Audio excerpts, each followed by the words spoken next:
उड़ाता हुआ चलता है, वो इस तरह से लग रही थी। It required great skill to raise this cumbersome device from the ground and only Mahmood could manage it। अब इस काइट को बनाने के लिए, इस cumbersome device मतलब इस अच्छी खासी काइट चीज़ को बनाने के लिए बहुत ही स्किल्ड वर्कर की ज़रूरत थी, और जो कि सिर्फ महमूद बना सकता था। Everyone had heard of the dragon kite that Mahmud had built, and word went round that it possessed supernatural powers. A large crowd assembled in the open to watch its first public launching in the presence of the Nawab। अब सब ने उस dragon kite के बारे में सुना था जो महमूद ने बनाई थी, और जो पूरा वर्ल्ड था वो क्या सोच रहा था कि उस काइट में कुछ सुपरनैचुरल पावर्स हैं। और एक बहुत ज़्यादा लाउड क्राउड असेंबल हुआ था, मतलब इकट्ठा हुआ था उस काइट की फ़र्स्ट लॉन्चिंग, मतलब पहली बार उस काइट को उड़ते हुए देखने के लिए नवाब की प्रेजेंस में। At the first attempt it refuse to leave the ground. The disc made a plaintive protesting sound and the sun was trapped in the little mirrors, making of the kite a living compelling creature। तो जो first attempt था उसमें जो kite थी वो ground से नहीं उड़ पाई, लेकिन उसके बाद the disc made a plaintive protesting sound, जो उसकी डिस्क थी वो साउंड आवाज़ कर रही थी। एंड जो सन था वो उसकी जो लिटिल मिरर्स जिससे उसकी आइज़ बनी हुई थी उसमें दिखाई दे रहा था, making of the kite living complaining creature. और उस काइट को देखकर ऐसा लग रहा था कि वो सच में एक लिविंग क्रिएचर है। Then the wind came from the right direction and the dragon kite soared into the sky। उसके बाद जो विंड मतलब हवा वो राइट डायरेक्शन से आई और वो काइट स्काई में, ड्रैगन काइट जो थी वो स्काई में उड़ने लगी। Wriggling its way higher and higher, the sun still glinting in its devil eyes। और वो काइट जो थी वो बहुत ज़्यादा हायर एंड हायर, मतलब बहुत ज़्यादा ऊंचा उड़ने लगी, और जो सन था वो अभी भी उसकी डेविल आइज़ में देख सकते थे सब। And when it went very high it pulled fiercely on the twine and Mehmood young son had to help him with the reed. और जब वो बहुत ज़्यादा हाई उस पर चली गई तो वो उसे बहुत ज़्यादा फियर्सली पुल करने लगी। महमूद के जो यंग सन्स थे उसे भी उसकी हेल्प करनी पड़ी। Still the kite pulled, determined to be free, to break loose and to live a life of its own। और वो जो काइट थी उसकी जो डोर थी वो टूट गई और वो ऐसे ही अपनी अब वो हवा में खुद से उड़ने लगी। And eventually it did so. The twine snapped, the kite leaped away towards the sun, sailing on हेवन वर्ड until it was lost to view. और जब वो काइट उसकी जो डोर टूट गई उसके बाद वो काइट अपने आप ही सन की तरफ उड़ने लगी, और सब उसको तब तक देख रहे थे जब तक वो वहाँ से दिखना बंद नहीं हुई। It was never found again and Mahmood wondered afterwards if he made too vivid too living a thing to of the great kite. उसके बाद वो काइट कभी नहीं दिखी, और जो महमूद था उसने जो इतनी अच्छी चीज़ बनाई थी too living a thing of the great kite, उसने मतलब इतनी ग्रेट काइट बनाई थी। He did not make another like it, उसने उस काइट की तरह कोई और दूसरी काइट नहीं बनाई। Instead he presented to the nawab a musical kite, one that made a sound like a violin when it rose in the air. उसकी जगह पे उसने एक काइट नवाब को दूसरी काइट दी जिसमें साउंड था, जिसमें जो म्यूज़िकल काइट के नाम से थी। Those were more लाइजरली more spacious day, जो वो जो डेज थे वो बहुत ज़्यादा लाइजर, बहुत ज़्यादा अच्छे दिन थे। But the Nawab had died years ago, लेकिन वो जो नवाब थे वो काफ़ी ईयर्स पहले मर गए थे। एंड हिज डेसिडेंट्स मतलब जो उन नवाब के जो बच्चे थे, जो चिल्ड्रंस थे नवाब के, were almost poor as Mehmood himself, वो भी बिल्कुल महमूद की तरह ही पुअर थे। Kite makers like poets once had their patrons but no one knew Mehmood. जो काइट मेकर्स थे वो भी पोएट्स की तरह थे कि कभी वो नोन हुआ करते थे, और जैसे कि अब महमूद को भी कोई नहीं जानता। Simply because there were too many people in the gully and they could not be bothered with their neighbors। क्योंकि जो उनकी गली में बहुत सारे लोग रहते थे और वो एक दूसरे से ज़्यादा बात नहीं करते थे।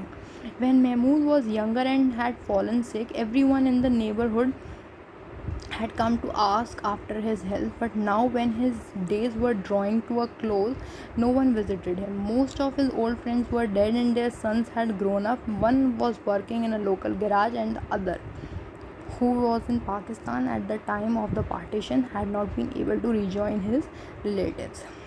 जब महमूद यंग थे और बीमार हो गए थे, एक बार फॉलन सिक मतलब बीमार हो गए थे, तो जो भी उनके नेबरहुड में लोग रहते थे वो उसकी हेल्थ के लिए पूछने आए थे। लेकिन आज के टाइम में जब वो when his days were drawing to a close, जब वो ओल्ड होता जा रहा है और उसके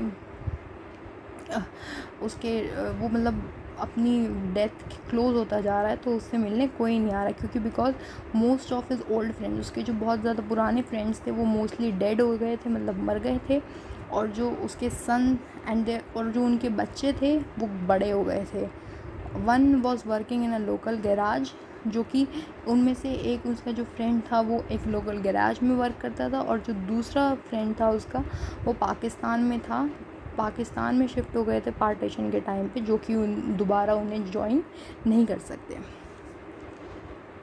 the children who had bought kites from him 10 years ago were now grown men. जो बच्चे पहले 10 years पहले उससे काइट खरीदते थे वो अब ग्रोन मैन हो गए, मतलब बड़े हो गए हैं।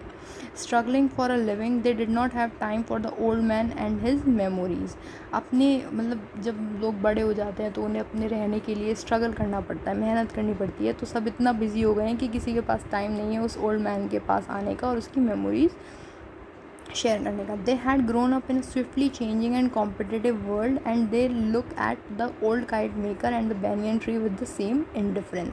उन्हें क्या, महमूद को क्या लगता है कि वो जो बच्चे हैं वो एक कॉम्पिटिटिव वर्ल्ड, मतलब आजकल का जो वर्ल्ड है वो कंपटीशन से है, इसलिए और उन्हें वो लोग उसे क्या लगता है कि वो लोग क्या सोचते होंगे कि वो ओल्ड काइट मेकर और वो ओल्ड बैनियन ट्री जो उस बुक मॉस्क्यूम से बना हुआ था उसमें और उसमें कोई डिफरेंस नहीं है। Both were taken for granted, वो दोनों ही फॉर ग्रांटेड है, मतलब जिन पर कोई ध्यान नहीं देता। Permanent fixtures that were of no concern to the रेशियस sweating mass of the humanity that surrounded them.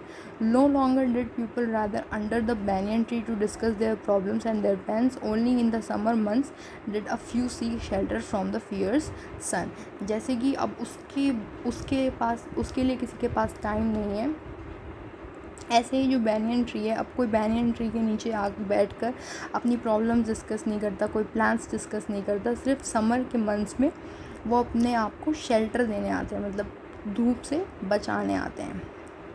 But there was a boy, his grandson. It was good that Mahmood's son worked close by, for it gladdened the old man's heart to watch the small boy at play in the winter.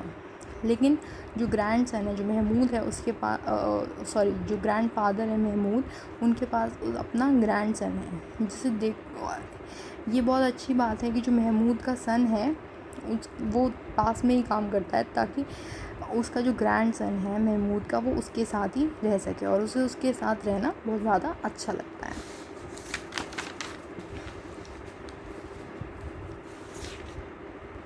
Winter में sunshine growing under his eyes like a young and well nourish sapling putting fourth new leaves each day. उसे मतलब उसके साथ रहना, उसे grow होते हुए देखना, उसे वेल नरिश्ड करना बहुत ज़्यादा अच्छा लगता है हर दिन। There is a great affinity between trees and men. We grow at much the same pace. If we are not hurt or starved or cut down in our mouth, we are resplendent creatures, and in our declining years we stoop a little. We remember we stretch our brighter limbs in the sun, and then with a sigh we shed our last leaves. Mahmood क्या कहना चाह रहे हैं कि जो trees हैं और जो मैन हैं उसमें कोई डिफरेंस नहीं होता। जो ट्रीज़ और मैन्स हैं वो बिल्कुल सेम हैं, अगर सिर्फ उन्हें ट्रीज़ की तरह, जो ह्यूमन हैं उन्हें ट्रीज़ की तरह कट डाउन नहीं किया जाता, काटा नहीं जाता। Mahmud was like the banyan, his hands gnarled and twisted like the roots of the ancient tree. Mahmood को क्या लगता है कि वो एक banyan tree के तरह हैं, जिसके root like the roots of the ancient tree.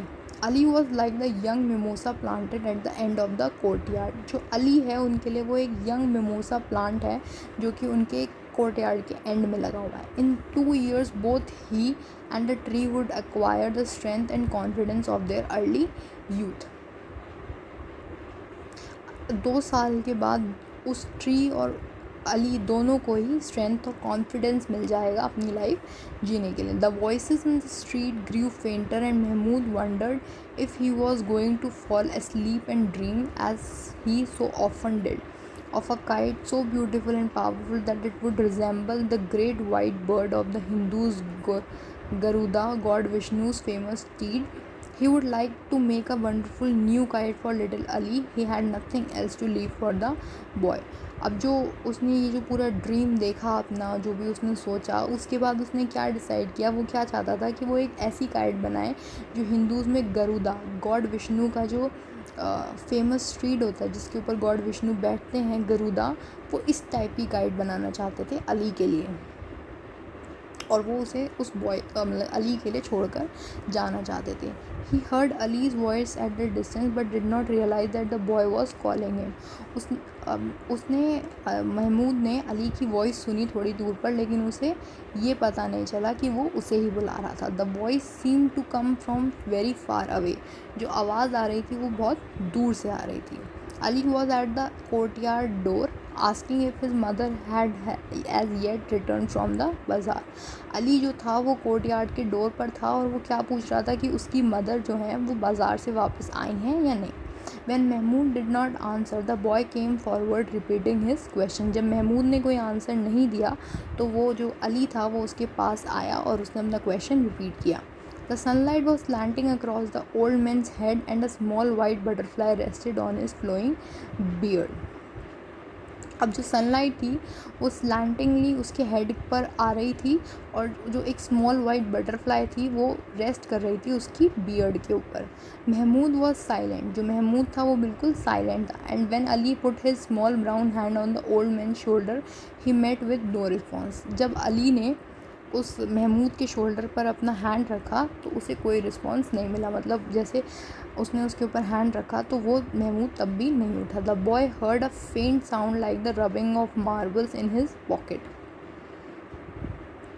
अब जो बॉय था उसे एक साउंड सुनाई दी जैसे कि मार्बल्स रब होती हैं, जो वो साउंड होती है ना, वो उसे अपनी पॉकेट में से सुनाई दी.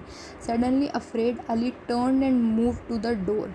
अब जो अली था वो थोड़ा सा डर गया और वो डोर की तरफ चला गया. And then ran down to the street shouting for his mother. और उसके बाद वो बाहर चला गया अपनी मदर को आवाज़ देता हुआ. The butterfly left the old man's beard and flew to the mimosa tree. जो बटरफ्लाई थी वो ओल्ड मैन की बियर्ड से हटकर कहाँ चली गई, मिमोसा ट्री पर. And a sudden gust of wind caught the torn kite and lifted it in the air, carrying it far above the struggling city into the blind blue sky. और उसके बाद एक काइट जो थी जो wind में जो हवा में उड़ती हुई आ रही थी, जो टूट चुकी थी, वो ऐसे ही उड़ती हुई स्ट्रगल करती हुई पूरी सिटी में जो एक ब्लाइंड ब्लू स्काई में अकेली उड़ती जा रही थी.